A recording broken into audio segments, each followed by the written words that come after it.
रमज़ान में मैरिड ख़वातीन का शेड्यूल। ये वीडियो मैं इसलिए बना रही हूँ बिकॉज जब गर्ल्स अनमैरिड होती हैं तो शेड्यूल कुछ और होता है, और जब मैरिड हो जाती हैं तो शेड्यूल काफ़ी चेंज हो जाता है। तो अब वो चाहे रमज़ान का महीना हो या रमज़ान के अलावा हो। तो देखिए, आज मैं रमज़ान का शेड्यूल जो है वो मैरिड ख़वातीन के लिए शेयर करने वाली हूँ। इंशाल्लाह अनमैरिड के लिए भी जो है वो शेयर करूँगी, स्टूडेंट के लिए भी शेयर करूँगी इंशाल्लाह। तो देखिए, सबसे पहले आप जो है वो सहरी का वक्त ख़त्म होने से 1 घंटे पहले का अलार्म सेट करें। 1 घंटे पहले उठें, यानी समझ लें सहरी का वक्त अगर 4 बजे ख़त्म होता है तो आप 3 बजे उठें। इसके बाद फ्रेश होएं। फ्रेश होने के बाद वुज़ू करें और 2 रकात तहज्जुद की नमाज अदा करें। और अल्लाह करे कि आप अपने शौहर का भी जो है वो माइंडसेट करें कि वो भी जो है वो उठकर तहज्जुद की नमाज़ अदा करें। तो कितना बरकतों वाला घर होगा, अल्लाह सब्ज़ल कितना खुश होगा कि मियाँ बीवी जब जो है वो तहज्जुद की नमाज़ घर में जो है वो अदा कर रहे हैं। तो ये करें और इस तरीके से अदा करें कि रमज़ान की एक भी रात आपकी बगैर तहज्जुद की न जाए। हाँ, जो औरतों के मखसूस अय्याम है उनको छोड़ के, और इस तरह से आप अदा करें कि सारा साल ही फिर आपकी आदत बन जाए ना। ये 30 दिन ऐसे हो जाएं, ये रमज़ान मुबारक के महीने में ऐसी जो है वो हमारी तहज्जुद की आदत होती है कि हमारा सारा साल जो है वो तहज्जुद वाला हो जाए। अल्लाह करे हम सबके घरों में जो है वो हम सबको तहज्जुद की नमाज़ अदा करने वाला बनाएं। तो ये इसके बाद जो है वो आप सहरी की तैयारी करें। जो कुछ बनाना है वो बनाएं, खुद भी खाएं, घर वालों को खिलाएं। सहरी करने के बाद सहरी का वक्त जैसे ही ख़त्म होता है फजर का वक्त लग जाता है और जल्दी ही अजानें भी हो जाती हैं। उसके फ़ौरन बाद आप नमाज फ़जर अदा करें। नमाज फ़जर अदा करने के बाद जो है वो आप तिलावत कुरान करें।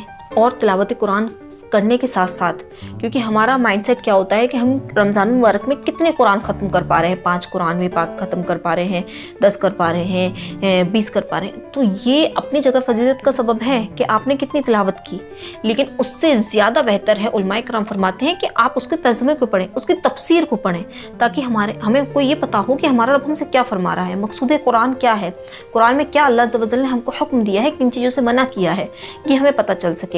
तो ज़रूर से ज़रूर अपने शेड्यूल में ये ज़रूर शामिल करें कि तिलावत कुरान पाक आप अगर 5 कुरान पढ़ती थी तो 2 कर दें, लेकिन समझ कर कम से कम 3 आयतें ही पढ़ें। आप बढ़ाना चाहें जितनी आपको जो है वो पढ़ने में आप पढ़ सकती हैं उतना पढ़ें, लेकिन कम से कम 3 आयतें, उसका तर्जमा विथ जो है वो तफसीर, इसको आप ज़रूर अपने शेड्यूल में रखें। तो ये फजर के बाद ही कर लें, क्योंकि फिर दिन में जो है वो वक्त कम मिल पाता है।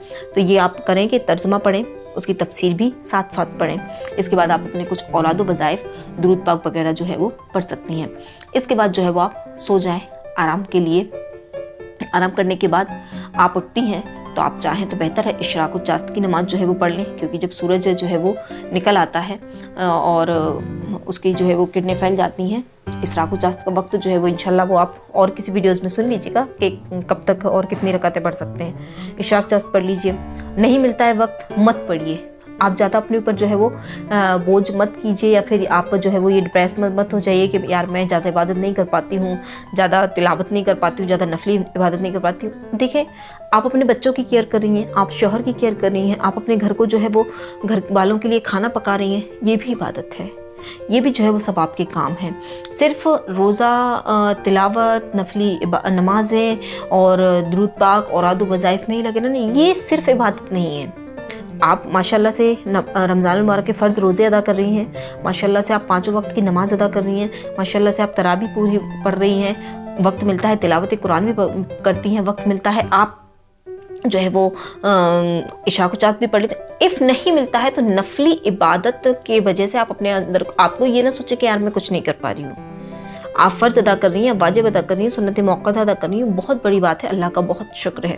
तो आपको अगर मौका मिलता है, क्योंकि देखें बच्चे छोटे होंगे, उनको स्कूल भेजना होगा, उनका लंच बनाना होगा, वही टाइम लंच का हो जाता है बच्चों के लिए, ब्रेकफास्ट भी रेडी करना है और उनको खिलाना भी है, उनको रेडी भी करना है। तो आप अगर मौका नहीं मिलता है मत पढ़िए, और जिनको मौका मिले तो पढ़ सकती हैं।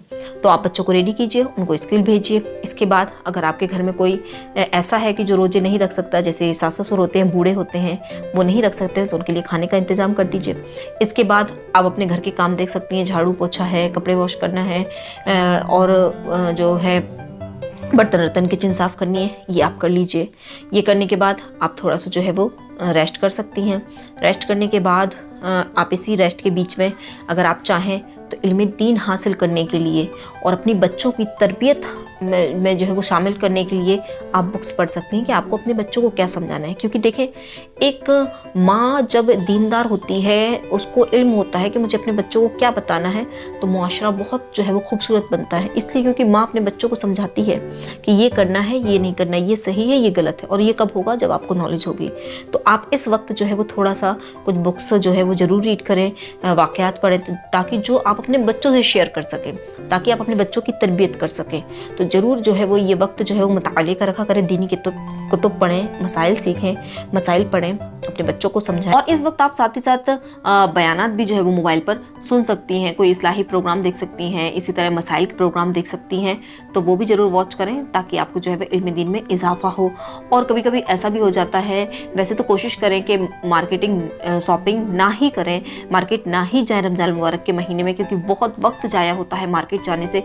लेकिन कभी कभी ख़वातीन को जब बहुत ज़्यादा जो है वो ज़रूरत पड़ जाती है, उनके शौहर हज़रात नहीं जा सकते हैं, वो अपने ऑफिस या दुकान में बिज़ी होते हैं, अगर जाना पड़ जाए तो आप अपनी जो है वो लिस्ट बना के ले जाएं। और ये जो है वो एक पूरा ये बना के जाएं कि मुझे कहाँ से क्या लेना है और कब कितनी जल्दी लेनी। क्योंकि अगर आप लिस्ट बना के जाएंगे और एक अपनी पूरी प्लानिंग करके जाएंगे तो आपको वक्त बहुत कम लगेगा, जल्द आप घर आ जाएंगे, इससे आपको जो है वो थकावट भी कम होगी। तो लिस्ट बना के ले जाएं, अपनी प्लानिंग के साथ जाएं कि क्या लेना है क्या नहीं लेना है। इसे अल्लाह ने चाहा तो आपके 2 घंटे के 1 घंटा लगेगा और आपका सामान भी जो है वो जल्दी से परचेस हो जाएगा। तो ये चीज़ करके जाएं। इसके बाद जो है वो आप नमाज ज़ोहर अदा करें। नमाज ज़ोहर अदा करने के बाद बच्चे स्कूल से आ जाते हैं तो आप जो है वो उनको देखें और जो है वो उनका खाना वगैरह दें, उनको उनका होमवर्क वगैरह चेक कर सकती हैं और उनको जो है वो तालीम वगैरह दें दीन की थोड़ी बहुत वक्त निकाल के। इसके बाद जो है वो आपको इफ्तारी की तैयारी करनी होती है। इफ्तारी की तैयारी करें, फिर जो है वो असर का वक्त हो जाता है। असर का वक्त के बाद जो है वो नमाज अदा करने के बाद अगर इफ्तारी में कोई कमी रह गई है तो उसको कंप्लीट करने, वरना कोशिश करें कि असर की नमाज के बाद जो है वो दुआओं में मशगूल रहें, बच्चों को बिठाएं जो है वो, और अल्लाह अज़्ज़ व जल से दुआ मांगे कि वो दुआ का जो है वो कबूल होने का वक्त होता है। तो अल्लाह अज़्ज़ व जल से खूब खूब दुआएं मांगिएगा और अल्लाह अज़्ज़ व जल से अपने लिए भी और तमाम उम्मत मुस्लिमा के लिए दुआ ज़रूर मांगिएगा। रोज़ा खुलने के बाद आप थोड़ा बहुत खा पी सकती हैं, जो जितनी भी आपको भूख लगी है खा पी लीजिए, थोड़ा सा आराम भी कर लीजिए, इसलिए क्योंकि दिन भर की थकावट होती है। इसके बाद ताकि हम उसके लिए तराबी के लिए प्रिपेयर हो सकें।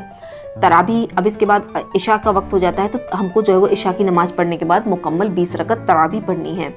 तराबी पढ़ने के बाद जो है वो आपके हस्बैंड आ जाते हैं तो आप जो है वो साथ में डिनर कीजिएगा, खाना पीना खाइएगा और उसके बाद जो है वो सो जाइएगा। अगर शौहर को आपकी ज़रूरत है तो उनका जो है वो साथ दीजिएगा। इसके बाद आप पर गुस्ल फ़र्ज हो जाता है तो सहरी में जो है वो और जल्दी उठिए ताकि आप गुस्ल कर सकें, या फिर आपको यकीन है कि मैं नहीं उठ पाऊँगी तो आप जो है वो रात को ही गुस्ल कर सो जाइए। और अगर सपोज़ नहीं उठ पाती हैं तो सहरी के का वक्त बिल्कुल करीब होता है तो आप सहरी कर लीजिए, उसके बाद भी जो है वो गुस्ल कर सकते हैं। और ये मसाइल वगैरह सीखने के लिए आप अगर चाहते हैं तो इंशाल्लाह मैं उस अलग से वीडियो में बता दूंगी कि अगर सहरी का वक्त जो है वो निकल रहा है और गुस्ल फ़र्ज है तो फिर क्या किया जाए, तो इंशाल्लाह उसको मैं बता दूंगी। तो ये तो हुआ एक छोटा सा प्यारा सा शेड्यूल जिसमें आप अपने हिसाब से थोड़ी बहुत जो है वो कमी बेशी कर सकती हैं। और सबसे बड़ी बात, बहुत ज़्यादा इबादत करने के साथ साथ गुनाहों से बचना बहुत ज़्यादा ज़रूरी है। आप सोचें कि मैं 2 कुरान मुकम्मल कर लूँगी, मैं एक दिन में 2 पारे पढ़ लूँगी, मैं एक दिन में इतना सारा जो है वो इतने दुरूद पाक पढ़ूँगी, लेकिन साथ ही साथ गुनाह भी जो है वो जारी रहें। गिबतें भी हो रही हैं, थोड़ा सा अगर 10-15 मिनट वक्त मिलता है तो घर पर जो है वो फ़ोन करके जो है वो गिबतें भी हो रही हैं, ये भी हो रही हैं, तो इसको जो है वो स्किप करें।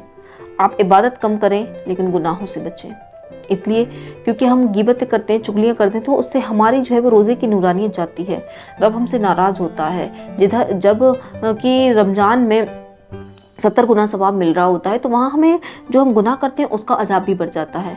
तो गुनाहों की तरफ खास खुसूसी तवज्जो करें कि जब अल्लाह अज़्ज़ व जल के दिए हुए हलाल रिज़्क़ को हम नहीं खा रहे हैं तो उसके हराम करदा गुनाहों से भी बचें। और जो है वो आप मैरिड हैं तो अगर शौहर जो है वो कि आपको खिदमत ज़्यादा करनी पड़ती है, जैसे कईयों शौहर जो है वो दिन में आ जाते हैं तो उनको अगर कोई कहते हैं कि मेरा सिर दबा दें, मेरे पैर दबा दें, तो अगर ये ज़रूरत पड़ जाए तो ये भी कर दें। अब आप उसको ये बोझ ना समझे कि अरे मैं इसकी जगह जो है वो अभी इतना तिलावत कुरान पढ़ लेती, मैं जो है वो अभी इसकी जगह इतनी रकात जो है वो नवाफिल पढ़ लेती, यकीनन पढ़ लेती, लेकिन इनकी खिदमत करना, इनको खुश करना भी एक इबादत है और अल्लाह अज़्ज़ा वजल इन कामों से भी राज़ी होता है। आप जैसा कि मैंने आपको बताया कि आप अपने फ़राइज़ को अदा करें, अपने वाजिबात को अदा करें, अपनी सुनन को अदा करें। सुन्नत मुअक्कदा जो है, नवाफिल अगर नहीं हो पाता है, कोई अल्लाह अज़्ज़ा वजल की तरफ से आप पर पकड़ नहीं है। अल्लाह ने चाहा आपको अपने शौहर की, अपने बच्चों की, अपनी जो है वो फैमिली की जो आप खिदमत कर रही हैं, आप खाना पका रही हैं उनके लिए, रोज़े से हैं, मशक्क़त के साथ खाना पका रही हैं, अल्लाह अज़्ज़ा वजल इस पर आपको बहुत अज़्र अज़ीम अता फ़रमाएगा। ये भी इबादत है, तो इसको अच्छी नीयतों के साथ किया करें। जो ये ना सोचा करें, कई इस्लामी बहनें जो है वो ये करती हैं, खाना पकाती जाएंगी, गुस्सा होती जाएंगी कि यार इतना ये सब कुछ बनाना होता है, इसकी जगह भी मैं इतनी तिलावत कर लेती, इतनी नवाफिल पढ़ लेती। अरे आप इसमें अच्छी नीयत कर लें कि मेरे शौहर खुश होगा, एक भूखे रोज़ेदार जो है उनको खाना मैं खिलाऊंगी तो वो खुश होंगे, तो इंशाअल्लाह आपको बहुत बहुत बहुत सवाब मिलेगा और मिलता है यकीनन। तो आप बिल्कुल भी परेशान ना हो करें, आप जितनी इबादत कर सकती हैं फ़राइज़ के वाजिबात और सुन्नत मुअक्कदा के साथ उतना बढ़ा लें। नहीं कर पाती हैं कोई बात नहीं, अल्लाह अज़्ज़ा वजल जो है वो हमारे कामों को जानता है, हमारी नीयतों को जानता है, वो हमें हर वक्त देखता है। उम्मीद है कि आपको मेरी बातें पसंद आई होगी। अल्लाह अज़्ज़ा वजल हम सबको खैर के साथ रमज़ान मुबारक में दाखिल फरमाए, खैर के साथ रमज़ान मुबारक में इबादत करने की तौफ़ीक़ अता फरमाए, सेहत और आफ़ियत के साथ जो है वो रमज़ान मुबारक का प्यारा सा महीना जो है वो हम लोग गुजार सकें। आमीन बिजाहिन नबी अमीन सल्लल्लाहु तआला।